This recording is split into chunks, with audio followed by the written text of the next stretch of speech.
அனைவருக்கும் ஆண்டவராகிய இயேசு கிறிஸ்துவின் நாமத்தினாலே அன்பும் சமாதானம் உண்டாவதாக.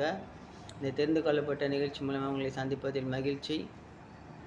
இன்று கூட நம்ம தெரிந்து கொள்ள பாடம் எதுனா, ஸ்தேவான் அவரை பற்றி கொஞ்சம் தெரிஞ்சுக்கலாம். அப்போஸ்தலர், திருத்தூதர்கள் பணி இல்லை அப்போஸ்தலர்கள் அப்படின்னு சொல்லுவாங்க.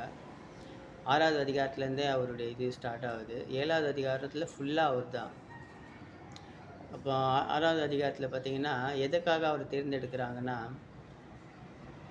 இந்த எல்லா மக்களும் கிறிஸ்தவர்கள் எல்லாம் ஒரு மனதோடு எல்லாம் ஒன்று சேர்றாங்க. அப்போ கிரேக்கர்களும் யூதர்களும் எல்லாம் யார் யார் ஆண்டவருக்கு ஏற்றுக்கிறாங்களோ அவங்கெல்லாம் ஒன்று சேர்றாங்க. அப்போ கிரேக்கர்கள் வந்து தங்களுடைய கைம்பெண்களை வந்து சரியாக எபிரேயர்கள் வந்து சரியாக கவனிக்கிறது இல்லை அப்படின்னு ஒரு கம்ப்ளைண்ட் கொடுக்குறாங்க. அப்போது அப்போஸ்தலர்கள் வந்து இது பந்தி பரிமாறுறது எங்கள் வேலை கிடையாது, எங்களது இறை வார்த்தை சொல்கிறதும் இறை வார்த்தை படி எல்லாரையும் அழிச்சிட்டு வர்றதும் அதுதான் எங்களுடைய வேலை. பந்தி பரிமாறுறது எங்கள் வேலை கிடையாது, நாங்கள் 12 அப்போஸ்தலர்களுக்கும் அதான் வேலை அப்படின்னு சொல்லிட்டு, நீங்களே உங்கள் இதில் யார் ரொம்ப கடவுளுக்கு பயந்து வாழ்கிறாங்களோ அவங்கள ஒரு 7 பேர் எடுங்க, அவங்களுக்கு வந்து இந்த இதை கொடுத்துடலாம் அப்படின்னு சொல்லும்போது, அதில் அப்படி எடுக்கும்போது ஸ்தேவான், பிலிப்பு, அப்புறம் இது அந்தியோக்கியா, அந்த மாதிரி ஒரு 7 பேர் செலக்ட் பண்ணுறாங்க. ஆனால் அந்த 7 பேரில் ஸ்தேவான் வந்து ரொம்ப கடவுளுக்கு பயந்து வாழ்கிறதால அவர் ஆவியில் நிறைஞ்சு நிறைய அற்புதங்கள்லாம் செய்கிறாரு. அதை நிறைய அற்புதங்கள் செய்யும்போது அதை பார்க்குற வந்து யூதர்கள் வந்து அவர் மேலே வேணுன்ட்டு வந்து பழி சொல்லி அங்கே இருக்கிற பரிசேயர்களெல்லாம் தூண்டி விட்டு அவரை மோசே கட்டளைக்கு விரோதமாக பேசுகிறாரு அப்படின்னு சொல்லி அவரை கைது செய்ய வைக்கிறாங்க. கைது செஞ்சு அவரை வந்து சங்கத்து முன்னாடி நிற்க வைக்கும்போது அவர் பாருங்கள், அவர் அந்தளவுக்கு படிச்சிருக்க மாட்டாருன்னு நினைக்கிறேன். ஆனால் அவர் பாருங்கள், ஆபிரகாம் அவர் வந்து எடுத்துகிட்டு வர்றாருங்க. அது தேவனுடைய பரிசுத்தாவின் வல்லமையால் தான் அதெல்லாம் பேச முடியும். ஆபிரகாம் அந்த காரான் நாட்டில் இருந்தது, கல்தேயர் தேசத்தில் இருந்தது, அங்கே வந்து அவர் அதை விட்டுட்டு வர்றது, அவங்க அப்பாவை கூட வர்றது, அதுலேருந்து அப்படியே பேசி இப்போ அந்த எகிப்தில் அவங்க 400 வருஷம் அடிமையாக இருக்கிறது. அதுக்கப்புறம் அங்கேருந்து வந்து மோசே வருவார், மோசே மூலயமா வந்து விடுவிக்கப்படுவாங்க. அவர் 40 வயசில் வந்து தன்னுடைய இனத்தை பார்க்க வருவார். அதுக்கப்புறம் 40 வயசு வந்து ஆடு மேய்ப்பார்.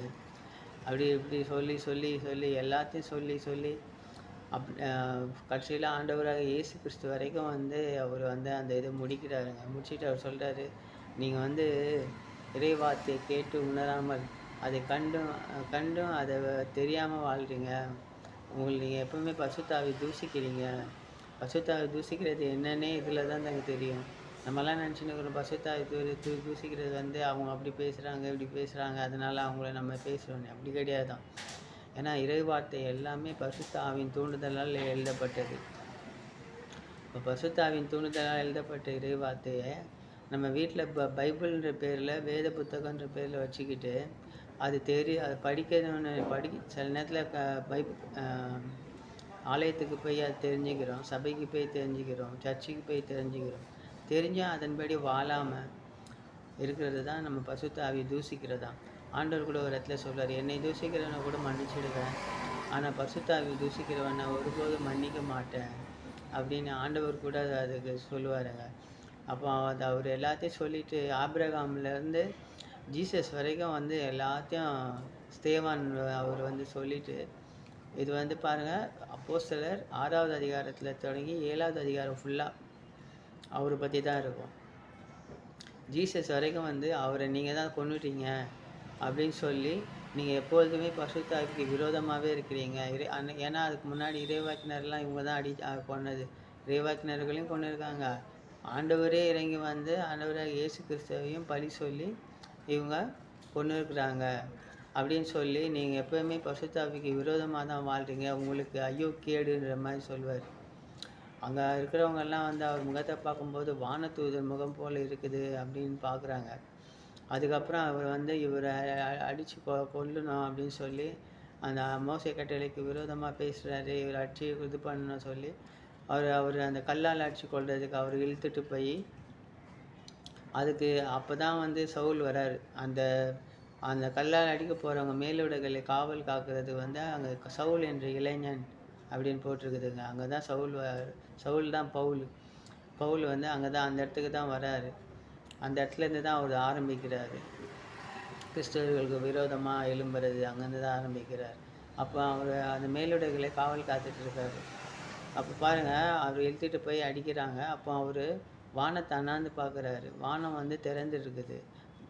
ரெண்டு வாட்டி தாங்க வானம் திறந்தது. ஒன்று ஏசப்பா ஞானஸ்நானம் எடுக்கும்போது வானம் திறந்துருந்துச்சு. பசுத்தாவி புறா வடிவில் இறங்கினார். மேலேருந்து பிதா பேசுகிறாரு, இவர் என் அன்பார்ந்த மகன், இவரிடம் நான் பூரிப்படைகிறேன் அப்படின்னு சொல்கிறாரு.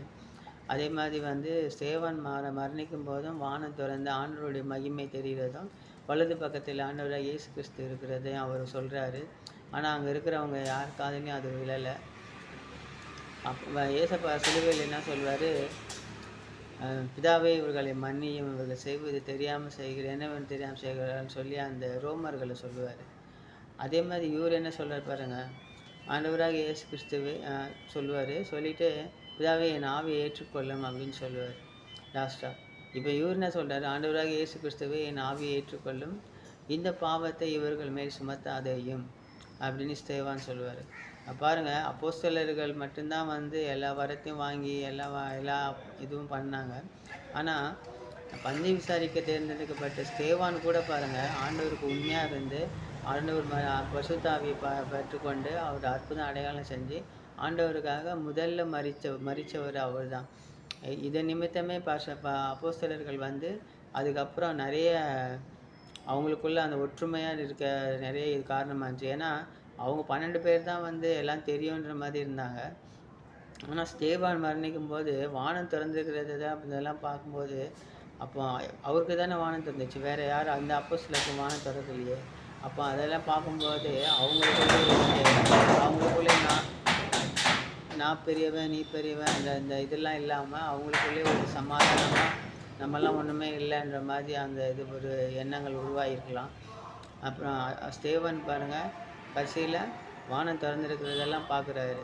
அதே மாதிரி இப்போ பாருங்கள், நம்ம கூட வந்து ஆலயத்துக்கு போகிறோம், ஆண்டவரை விசுவாசிக்கிறோம். ஆண்டவர் விசுவாசத்தை நம்ம வெளிக்காட்டணும்னா நம்மகிட்ட ஆண்டவர் இருக்கிறாருன்னு எப்படி நம்ம வெளிக்காட்ட முடியும்னா நம்ம பிரதிபலிக்கணும். நம்மளை அற்புதம் செய்ய முடியலன்னா கூட நம்ம இந்த செய்கை மூலயமா அவரை வெளிப்படுத்தணும். அந்த மாதிரி நம்ம வெளிப்படுத்தும் போது தான் ஆண்டவர் நம்ம கூட இருக்கிறாருன்ற அந்த இதுவை நம்ம மற்றவங்களுக்கு புரிய வைக்க முடியும். முக்கியமாக பிற இனத்துக்கு புரிய வைக்க முடியும். இந்த கிறிஸ்துவ மக்களை தயவுசெய்து ஆண்டவரை நீங்கள் ஏற்றுக்கிட்டது பெரிய விஷயம் இல்லை, அதன்படி செய்யணும்.